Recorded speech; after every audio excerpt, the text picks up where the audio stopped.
dahil po sa kasikatan ng Half Sisters, ayan, ang daming netizen po talaga nag-react at dumarating pa sa punto na nababas po yung mga artista dyan. Mga mean tweets, ika nga. Ngayon, ipapabasa natin kina Barbie at Thea yung mga mean tweets sa kanila. Ayan.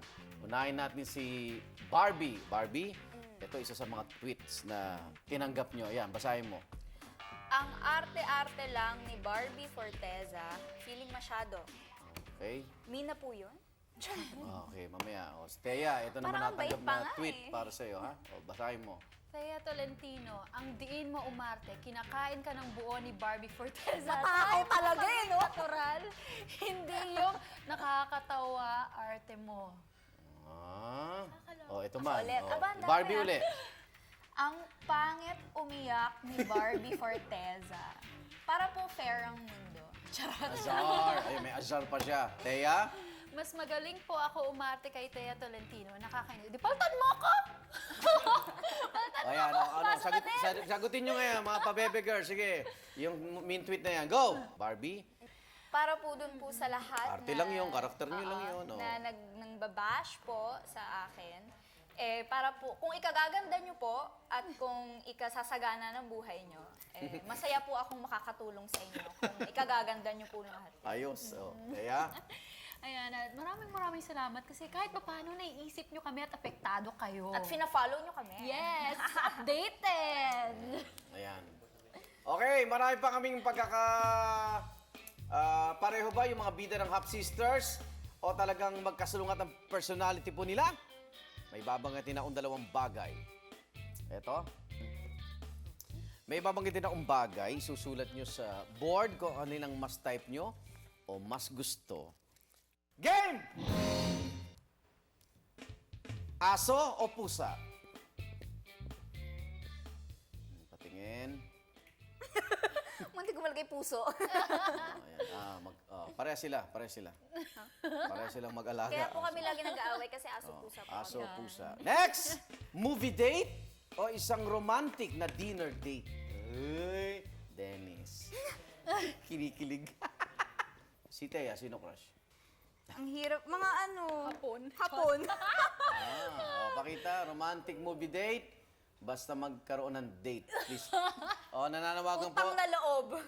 Kahit saan po. 0918-660210 ang kanyang number. Nananawagan po ako. Kahit saan pa, wala po akong palag. Single? Status mo, single? Single Thea? na single. Single? Okay, next. Okay, next.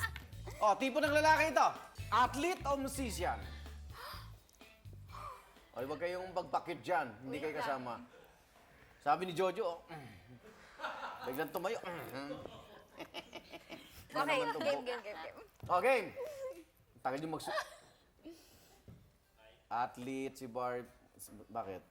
Po, Ano gusto mo? Anong instrumento niya? kahit ano, basta maganda yung boses. Pero usually, nagugustuhan ko mga marunong mag-gitara, mag-piano. Romantic, ganon.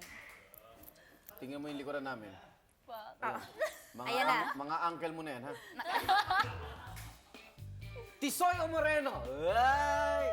Ay! Di ba Chinese mestiza si ano? Sige na nga, Tisoy. Napilitan! Choosy, parang meron. Ay, ba't tayo ni Moreno? Yan, parang Hindi na, actually, nahirapan nga po ako kasi wala naman pong kaso sa akin. Okay. Text or call? Diyos ko! Yan! Okay, makikipag-break ng text, ha? Okay, may sagot na agad. Call. Dalaw sa... Personal, no? Personal. May pananawagan, ha?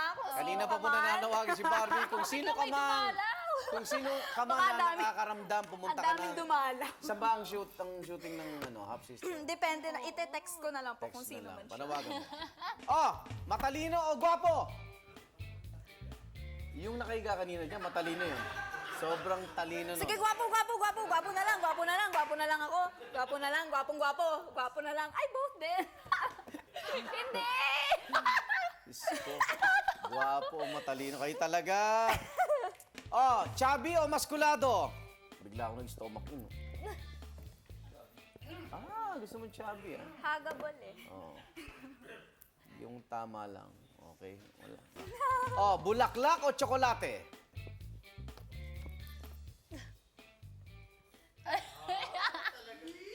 ko nabanggit yatang nangangailangan na po ng tulong.